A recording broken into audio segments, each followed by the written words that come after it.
Yang saya hormati Bapak Ibu guru hebat SMP 6 Kota Selatan. Sebelumnya saya mengucapkan terima kasih kepada Bapak Ibu yang sudah bersedia hadir untuk menghadiri saya datang ke sekolah Bapak dan Ibu. Pada hari ini kita akan sama-sama mendiskusikan atau membahas tentang visi dan juga prakarsa perubahan yang nantinya kegiatan ini dipimpin langsung oleh salah seorang CGP binaan saya, yaitu Ibu Juliani, yang mana Ibu Juliani beliau sebagai CGP angkatan 10 yang sekarang lagi melaksanakan kegiatan pendidikan.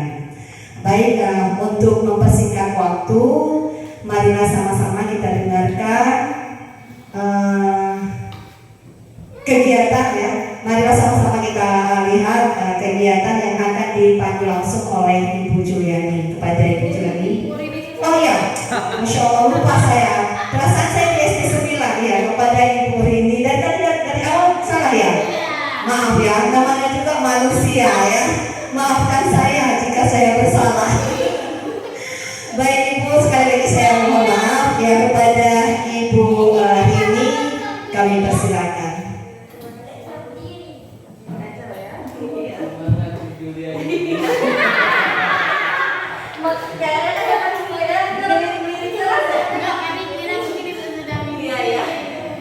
Baik, assalamualaikum warahmatullahi wabarakatuh.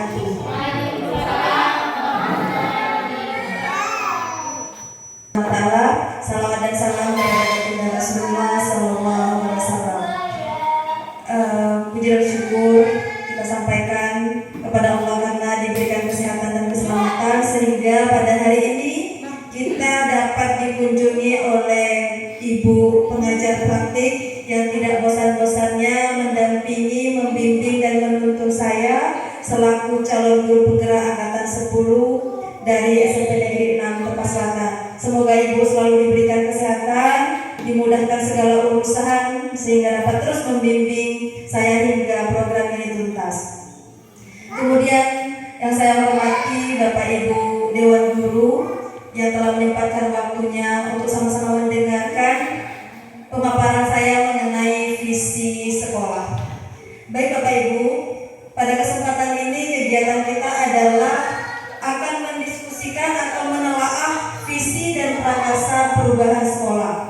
Nah, walaupun sebelumnya memang di sekolah kita ini sudah ada visi sekolah, namun seingat saya belum pernah kita lakukan revisi mengenai visi sekolah. Kita belum menelaah apakah visi sekolah kita selama ini sudah sesuai dengan keyakinan kita terhadap siswa, apakah perlu direvisi, dan memang sebenarnya visi sekolah ini perlu dan wajib diubah, disesuaikan dengan keadaan kondisi yang kita hadapi saat ini.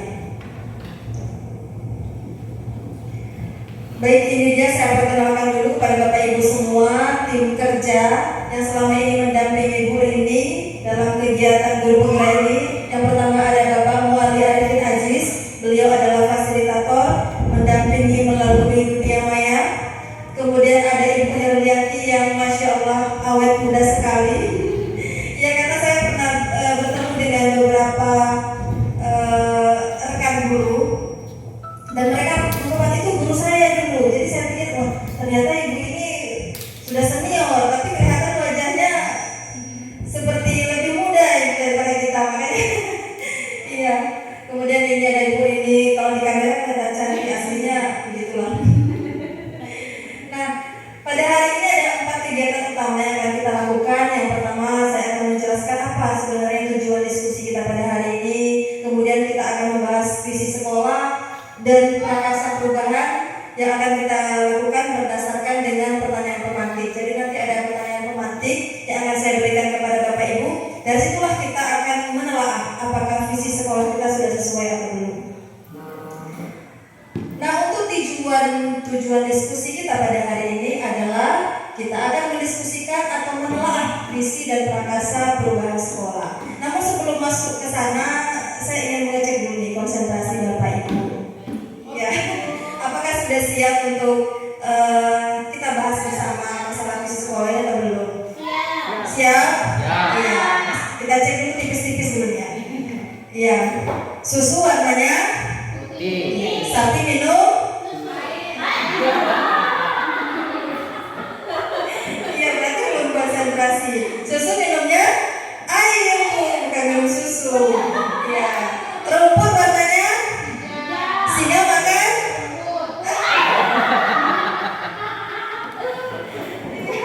Singa makan apa Bapak Ibu? Makan daging. Berarti belum konsentrasi. Ya, ulang lagi ya, sekali lagi ya. Susu warnanya putih. Ya, sapi minum air. Rumput warnanya? Singa makan? Oke, bagus. Tepuk tangan dulu untuk kita semua. Ya. Baik, kita lanjutkan. Ada sebuah puisi karyanya Presiden pertama. Iya, Bu Hendy. Kita dengarkan bersama ya. Kita simak.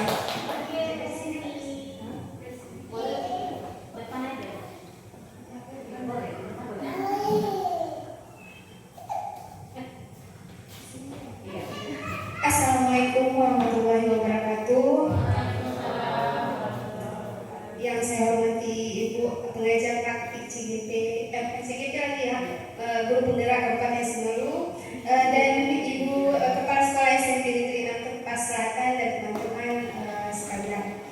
Nah, di sini di tengah saya akan membacakan sebuah puisi yang berjudul Aku Melihat Indonesia karya Insinyur Soekarno. Jikalau aku berdiri di pantai Melinyet, aku mendengar lautan Hindia bergelora membanting di pantai Melinyet itu. Aku mendengar lagu Sajak Indonesia. Jikalau aku melihat sawah-sawah yang menguning hijau, aku tidak melihat lagi batang-batang padi yang menguning hijau. Aku melihat Indonesia. Jikalau aku melihat gunung-gunung, Gunung Merapi, Gunung Semeru, Gunung Merbabu, Gunung Tangkuban Perahu, Gunung Kelebet, dan gunung-gunung lain, aku melihat Indonesia. Jikalau aku mendengar lagu-lagu yang merdu dari Batak, bukan lagi lagu Batak yang kudengarkan, aku mendengarkan Indonesia. Jikalau aku mendengarkan pangkur Palaran, bukan lagi pangkur Pararan yang kudengarkan, aku mendengar Indonesia. Jikalau aku mendengar lagu Olesio dari Maluku, bukan lagi aku mendengar lagu Olesio, aku mendengar Indonesia. Jikalau aku mendengarkan burung perkutut menyanyi di pohon ditiup angin yang sepoi-sepoi, bukan lagi aku mendengarkan burung perkutut, aku mendengarkan Indonesia. Jikalau aku menghirup udara ini, aku tidak lagi menghirup udara, aku menghirup Indonesia. Jikalau aku melihat wajah anak-anak di desa-desa dengan mata yang bersinar-sinar, Pak Merdeka, Pak Merdeka, Pak Merdeka, aku bukan lagi melihat mata manusia, aku melihat Indonesia. Luar biasa, terima kasih Bu Hendy sudah membacakan puisi untuk kita semua. Jadi Bapak Ibu, sebelumnya bagaimana perasaan Bapak Ibu usai membaca puisi di atas? Apakah ada yang bergelora di dalam darah Bapak Ibu? Gimana perasaannya? Iya, ada perasaan sesuatu yang membangkitkan semangat kita. Benar sekali, karena dalam puisi ini Bung Karno mengatakan apapun yang dilihatnya, apakah itu sawah, gunung, udara, bahkan wajah anak desa, yang dilihatnya adalah Indonesia. Nah, yang puisi ini itu adalah contoh salah satu visi Bung Karno yang disampaikan dalam bentuk puisi. Nah, dalam kesempatan ini Bung Karno itu membangkitkan dan mengobarkan semangat untuk mencintai tanah air Indonesia. Nah, seperti itulah harusnya sebuah visi. Visi itu harus mampu menggugah perasaan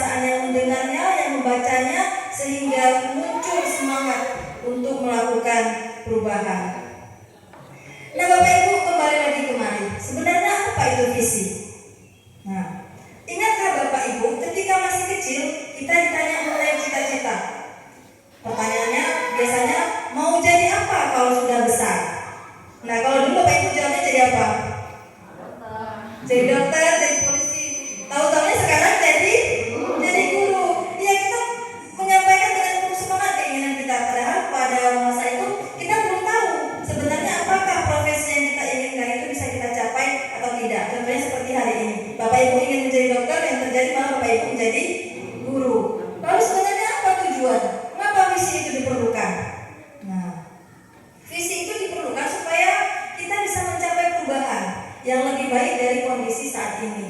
Ketika ada visi, kita akan mau untuk berubah, untuk mencapai impian kita, karena itu kan merupakan sebuah cita-cita. Visi ini membantu kita melihat kondisi saat ini sebagai garis start dan membayangkan garis finish seperti apa yang ingin kita capai nanti di masa depan.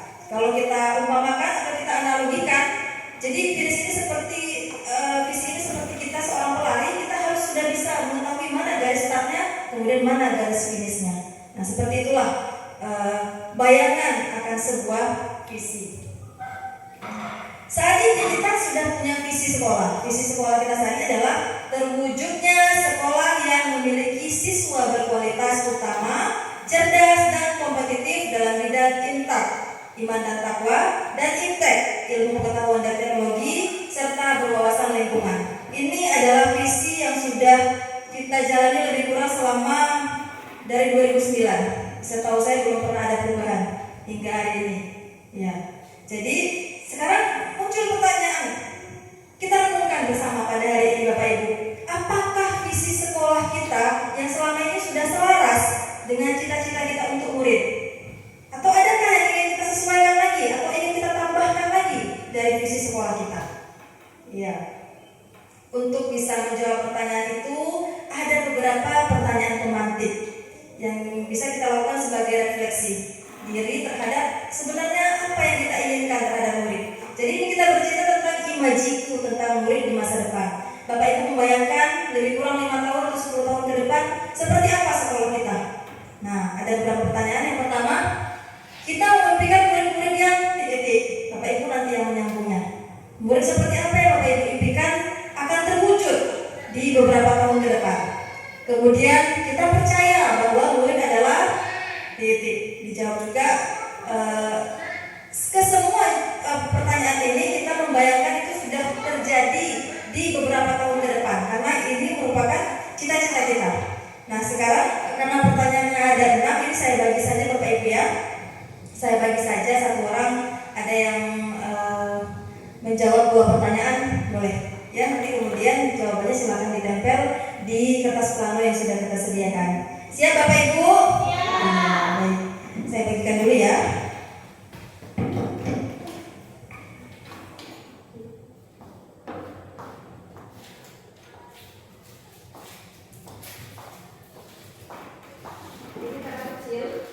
Kalau misalnya tulisan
Nanti kan Pak Tom siapa yang pertama nanti?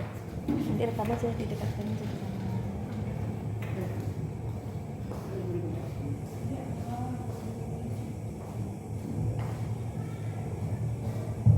Baik Bapak Ibu, sudah selesai semuanya? Ya, sembari menunggu teman-teman kita yang sedang mengerjakan, kita lanjut saja ya. Nah, tapi sepertinya sudah lemas semua ini Bapak Ibu ini. Ya, coba berdiri dulu lah. Kita segarkan dulu baru kemudian kita lanjutkan kembali. Iya, jadi ada sedikit masih juga game untuk meningkatkan konsentrasi Bapak Ibu. Tapi ada petunjuknya. Petunjuknya adalah ketika Ibu ini mengatakan tepuk tangan. Ketika ada tepuk tangan satu Bapak Ibu tepuk satu kali. Tapi kalau Bapak Ibu ini cuma bilang satu kali, cuma tepuk aja, saya tepuk satu. Berarti Bapak Ibu nggak usah tepuk. Kalau Bu bilang tangan juga nggak usah tepuk. Baru Bapak Ibu tepuk kalau sudah ada dua-dua kata itu, ada tepuk dan ada tangan. Siap? Iya, kita coba ya. Ya. Tepuk tangan satu, tepuk tangan dua, tepuk tangan tiga, tepuk satu. Berarti Pak Subhan belum konsentrasi. Karena yang petunjuk tadi tepuk satu kan? Iya, kalau nggak ada tangannya berarti nggak usah ditepuk, harus ada dua-duanya. Kita ulang ya. Tepuk satu. Tepuk tangan. Nggak ada. Iya kan? Udah kelihatan nih. Ulang ya. Tepuk tangan dua. Tepuk satu. Tepuk tangan tiga. Tepuk tangan empat. Tepuk dua. Oke. Tinggal Pak Sum. Sekali lagi ya. Kita coba ya. Nah, kalau yang ini udah betul berarti sudah bisa fokus. Tepuk tangan satu. Tepuk tangan tiga. Tepuk dua. Oke, tepuk tangan untuk kita semua. Silakan dulu Bapak Ibu. Nah, jadi pertanyaan sudah diisi. Saya minta kesediaan Bapak Ibu untuk membacakan jawabannya ke depan. Masing-masing maju Bapak Ibunya, dimulai dari pertanyaan satu. Nah, siapa nih yang mau maju? Ya silakan Ibu Yuni Sarwi.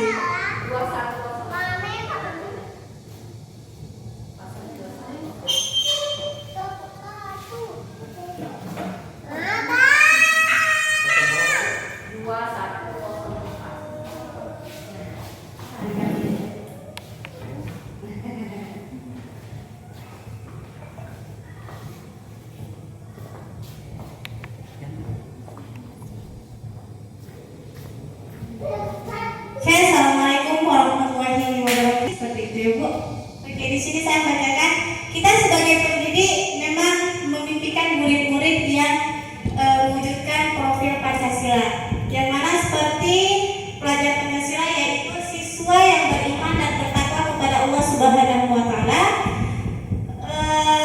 berakhlak mulia, suka berkolaborasi, gotong royong, mandiri, inovatif, dan berkreatif guna meningkatkan pendidikan yang berkualitas. Seperti itu Bapak Ibu. Baiklah, hanya ini dapat saya sampaikan. Assalamualaikum warahmatullahi wabarakatuh. Berikutnya Bapak Ibu untuk pertanyaan nomor 2. Kita percaya bahwa murid adalah, siapakah yang bersedia menjawab pertanyaan nomor 2? Iya Pak Tommy, silakan.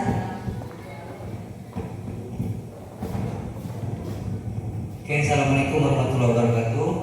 Saya akan menjawab pertanyaan nomor 2, itu kita percaya bahwa murid adalah ciptaan Allah Subhanahu wa taala yang tidak memiliki yang unik dan memiliki potensi yang dapat dikembangkan untuk hidup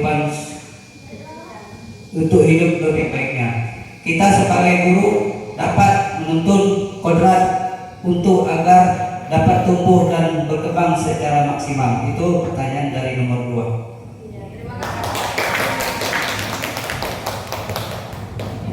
Baik, untuk pertanyaan selanjutnya silakan Bapak Ibu. Bu Suti Mulia.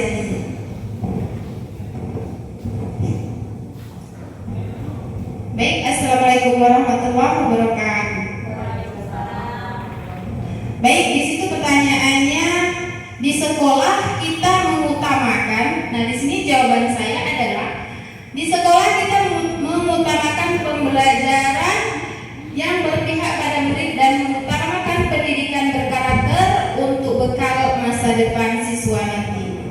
Sekian dari saya. Assalamualaikum warahmatullahi wabarakatuh. Baik, terima kasih Bu Sunti, jawabannya sungguh menggugah sekali. Baik, untuk pertanyaan selanjutnya, yang pertanyaan keempat, siapa Bapak Ibu yang bisa menjawabnya? Iya, Pak Sumardi, silakan Pak.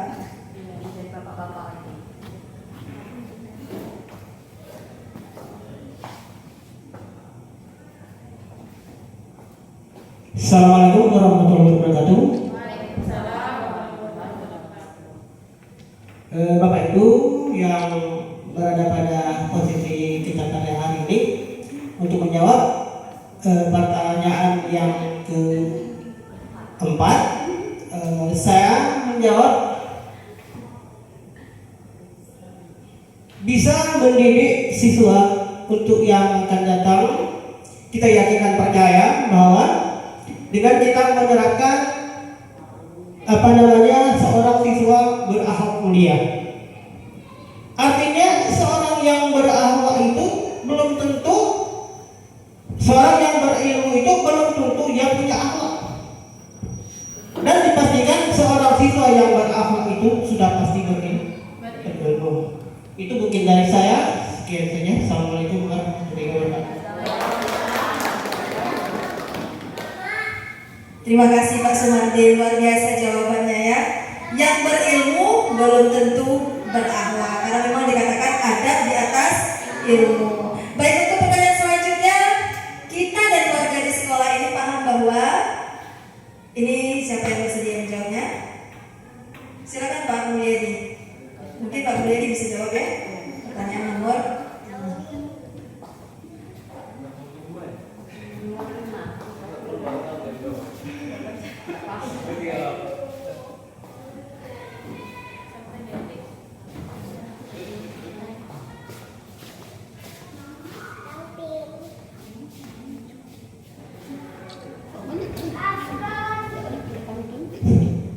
Assalamualaikum warahmatullahi wabarakatuh. Terima kasih sudah diberikan kesempatan untuk menjawab dari pertanyaan tematik untuk nomor 5, di mana nanti ada jawaban kami yang tidak pada tempatnya ya, mohon nanti disesuaikan dulu.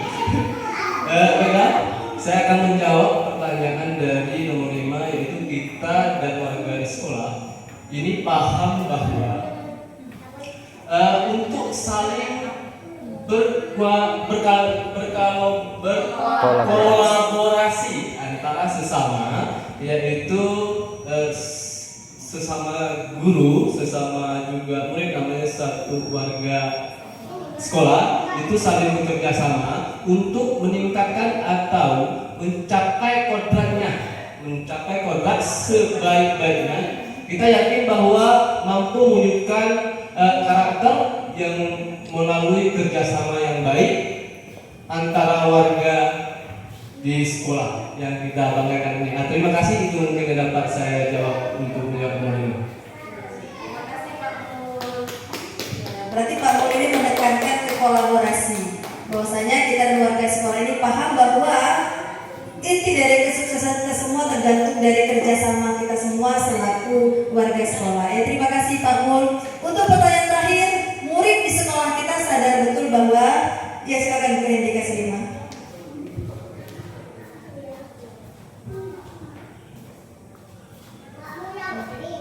Assalamualaikum warahmatullahi wabarakatuh. Di sini saya akan membacakan jawaban tadi yang dibuat oleh Pak Sumardi, bahwasanya murid di sekolah kita sadar betul bahwa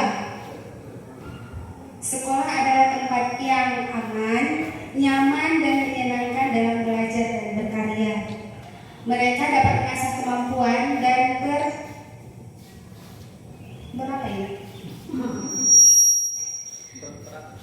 berkarakter terbaik mereka sehingga terwujud profil Pancasila. Mohon maaf Pak. Luar biasa ya, berarti jawaban nomor 6 itu kita sudah membayangkan sekolah kita ini adalah sekolah yang aman, nyaman, dan menyenangkan untuk siswa kita. Nah, apakah pertanyaan-pertanyaan tadi yang sudah Bapak Ibu jawab sesuai dengan visi yang sudah Bu Rini rumuskan, yakni terwujudnya generasi emas yang beriman dan bertakwa kepada Tuhan Yang Maha Esa, kemudian berakhlak mulia, cerdas, mandiri, kreatif dan inovatif sesuai dengan profil pelajar Pancasila. Gimana Bapak Ibu? Kira-kira sudah mewakili belum tadi? Ya. Iya, Masya Allah, terima kasih Bapak Ibu.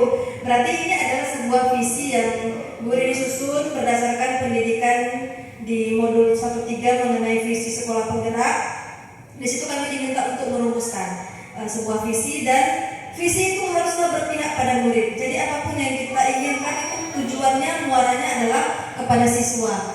Yaitu kita menginginkan siswa kita nanti menjadi generasi emas yang beriman, itu poin yang utama, beriman dan bertakwa.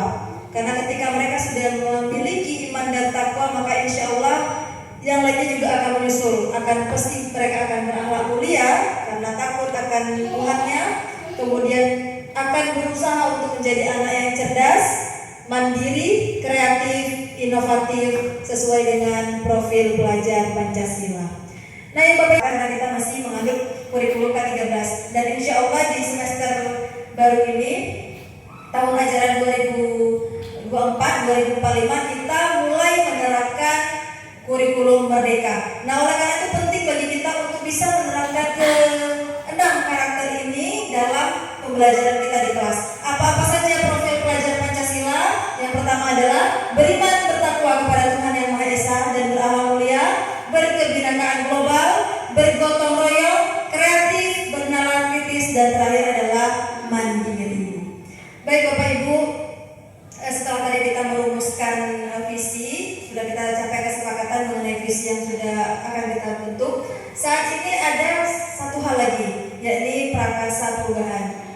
Ada perubahan yang ingin Bu Rini lakukan secara pribadi, yaitu mewujudkan siswa yang mandiri dan bernalar kritis melalui pembiasaan sikap percaya diri. Dan awalnya ini mungkin adalah prakarsa perubahan secara pribadi, tapi pada kesempatan ini saya ingin ini merupakan prakarsa kita bersama. Karena saya lihat memang kondisi siswa kita pada saat ini sangat kritis dalam hal segi percaya diri. Terkadang untuk di kelas, saya ketika mengobservasi Bapak Ibu, saya lihat mereka disuruh bertanya saja tidak mau. Penyebab utamanya adalah krisis percaya diri. Nah, untuk bisa mewujudkan siswa yang mandiri dan bernalar kritis melalui sikap pembiasaan sikap percaya diri ini, saya sudah merumuskan beberapa langkah melalui kerangka Bagja namanya. Nah, kerangka Bagja ini ada beberapa tahapan. Yang pertama adalah buat pertanyaan utama. Nah, ini adalah pertanyaan utama yang sudah Bu Rini buat, yaitu kita cari dulu penyebabnya. Apa yang menyebabkan siswa kurang percaya diri tampil depan teman-temannya? Pasti ada sebabnya. Nah, kita cari tahu dulu apa sebabnya. Kemudian, apakah yang harus kita lakukan untuk dapat menumbuhkan sikap percaya diri siswa agar dapat mewujudkan siswa yang mandiri dan bernalar kritis? Kita pikirkan langkah-langkahnya. Dan untuk penerapannya kita mungkin melakukan dulu observasi mengenai penyebabnya. Kita temui anak-anak yang memang kurang percaya diri, kita gali apa penyebabnya. Kemudian kita melakukan diskusi dengan pimpinan dan rekan sejawat, sharing mengenai bagaimana caranya untuk menumbuhkan rasa percaya diri ini. Dan kita bisa mencari referensi baik melalui praktik baik yang sudah dilakukan oleh guru lain, melalui PNM atau di tayangan YouTube. Itu kita jadikan sebagai referensi untuk menumbuhkan sikap percaya diri siswa. Nah, kemudian yang kedua, kita ambil pelajaran. Ambil pelajaran ini kita mencari potensi apa yang ada di sekolah. Kita cari dulu siapakah guru yang berhasil menumbuhkan rasa percaya diri siswa. Saya yakin di antara Bapak Ibu yang hadir di sini ada yang pernah berhasil melakukan itu. Intinya ketika ada siswa pemalu dan berubah menjadi siswa yang berani, walaupun mungkin tidak secara klasikal, kita bisa diskusi untuk mencari tahu apa sebenarnya yang Bapak Ibu lakukan, tips dan triknya. Kemudian bagaimana cara-cara guru tersebut menumbuhkan rasa percaya diri dan situasi apa yang bisa kita perbaiki, itu akan kita rumuskan dalam kegiatan ambil pelajaran ini. Kemudian yang terakhir adalah gali mimpi. Nah, gali mimpi ini adalah sama seperti visi tadi, mirip seperti visi tadi. Kita membayangkan rencana, bayangan kita tentang siswa tadi. Kita memikirkan apa dampak positif kalau kita sudah membiasakan rasa percaya diri, apa dampak dampak positifnya, bagaimana perasaan siswa tersebut ketika sudah merasa percaya diri, dan bagaimana cara mempertahankan rasa percaya diri tersebut. Nah, kemudian yang keempat yaitu jabarkan rencana.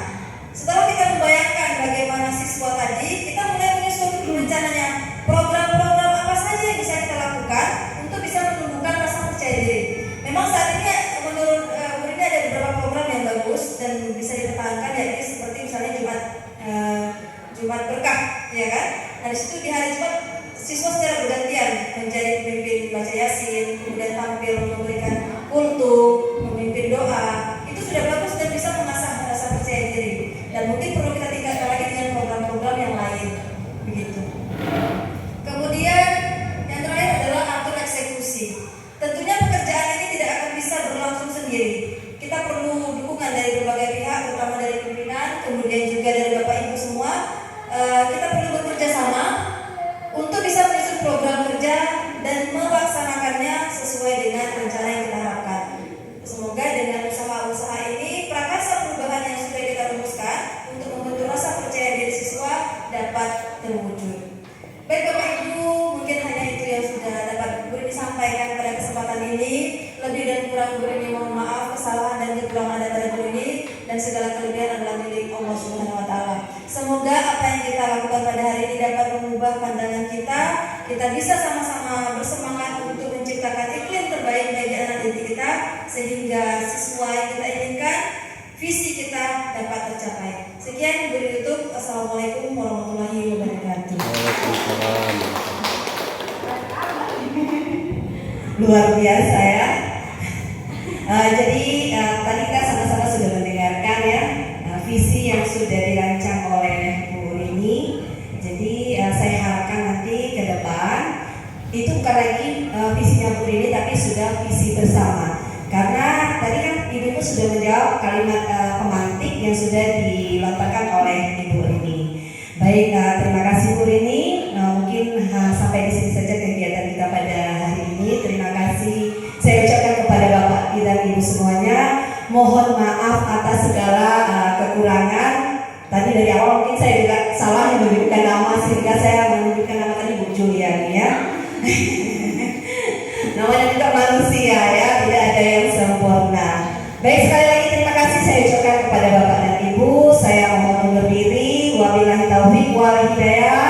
Saya tutup dengan sebuah pantun. Kesetiaan tanpa kekasih cukup sekian. Terima kasih.